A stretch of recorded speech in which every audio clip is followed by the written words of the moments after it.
यहाँ कितने लोग बैठे हैं जिनके रिश्तेदारों में, परिवार में शादी संबंध अच्छे चल रहे हैं, अभी तक एक की भी तलाक नहीं होगी। तुम्हारे कुटुंब के ले लो, कितने लोग हैं जिनके कुटुंब में तलाक हुई हो? एक आदमी, सबके नहीं, सबके बढ़िया चल रहे हैं। रिश्तेदारों में देख लो, बहुत कम। शादियां ज्यादा की हो रही हैं कि जिनकी नहीं हो रही उनकी संख्या ज्यादा है। सब आज हिसाब हो ही जाए पूरा। शादीशुदा लोग एक कुंवारे लोग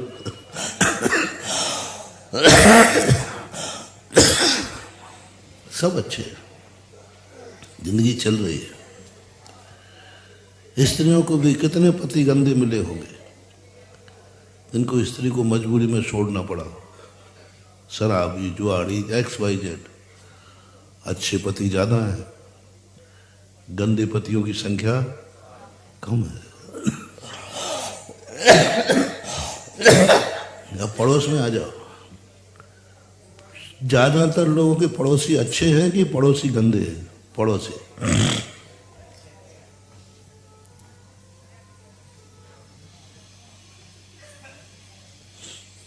पड़ोसी आप देखना, अच्छे ज्यादा निकलेंगे, बहुत गंदे कम निकलेंगे। पूरे नगर में आ जाओ, पूरे नगर में अच्छे लोग ज्यादा हैं कि गंदे लोग? अच्छे लोग ज्यादा हैं। यही रेशो पूरे संसार में लगा लो, यही पेड़ सारे वनस्पतियों में लगा दो। अच्छी वनस्पतियां ज्यादा है, प्राण लेने वाली वनस्पतियों की संख्या कम है, जीवन दान देने वालों की संख्या ज्यादा है। पानी को देख लो, अच्छा पानी ज्यादा है, गंदा पानी कम है, बहुत कम।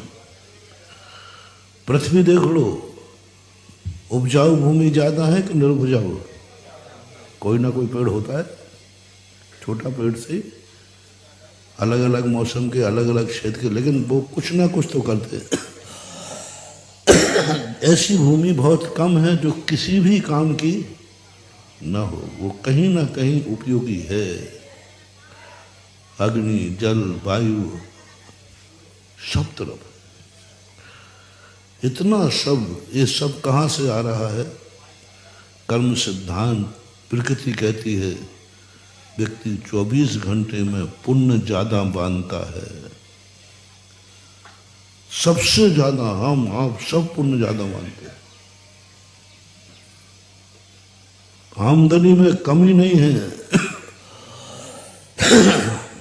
आमदनी में कमी नहीं है, इतनी इनकम है तुम्हारी, इनकी इनकम इतनी इनकम है कि मैंने जब शास्त्रों में हिसाब लगाया, ओहो, चारों तरफ से इनकम ही इनकम, इनकम ही इनकम। मंदिर आवे या नहीं आवे तो भी पुण्य का बंद उसको हो रहा है, दूसरे तरीके से करता है। जब जब तुम शांत रहते हो पुण्य बंद हो रहा है, जब जब तुम शांत रहते हो पुण्य बंद हो रहा है। जब जब तुम्हारे मन में, परिणामों में जब जब शांति है, जब जब तुम खुश हो, तब तब तुम्हारे पुण्य का उदय है, नियम से मानना। अब सवाल ये है, ये तो हो गई इनकम की बात। अब मैं हिसाब पूछता हूं, ये इनकम जा कहां रही है? इनकम तो मैंने पता कर ली, तुम्हारी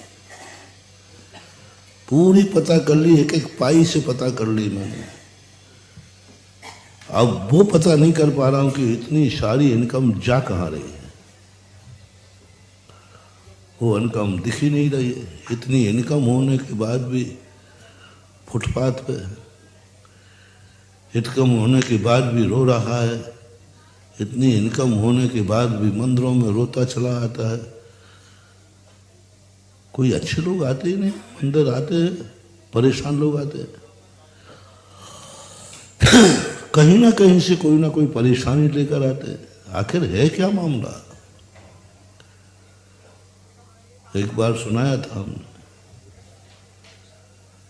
कि एक मजदूर हाथ पे रोटी खा रहा था कच्चे आम के साथ। मैं आहार करके लौटा तो मन के इतना रूखा आहार तो मैं भी नहीं करता। तो साधु संत हमेशा रूखा आहार करने का मन बनाते हैं कि हमें कोई रस न लेना पड़े तो अच्छा है। हम लोग रसों को त्याग करने में सुख मानते हैं।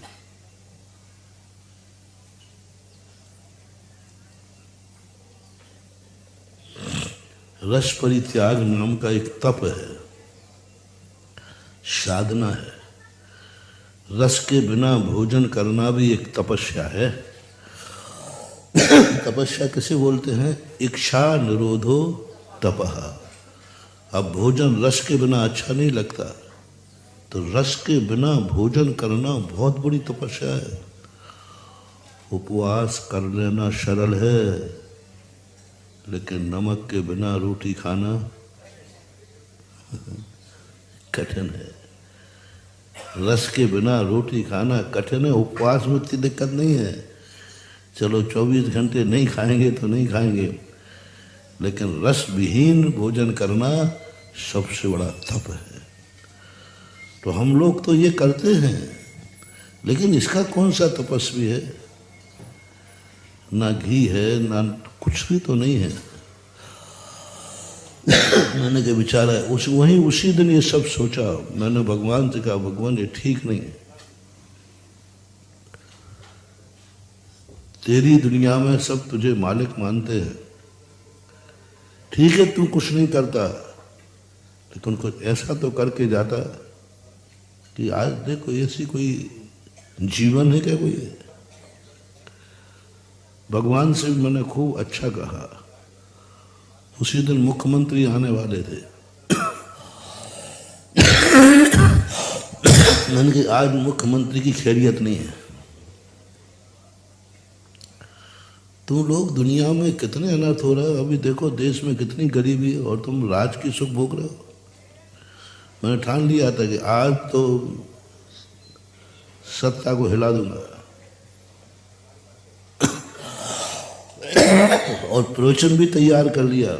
इन सब सेठों के एक एक खबर लूंगा मैं। ये देखो दुनिया में कैसे लोग। पर साधु को जब विकल्प आ जाए तो ब्रह्मांड कांप जाता है। साधु को विकल्प आ जाए यानी कुछ ना कुछ अनर्थ होने वाला है।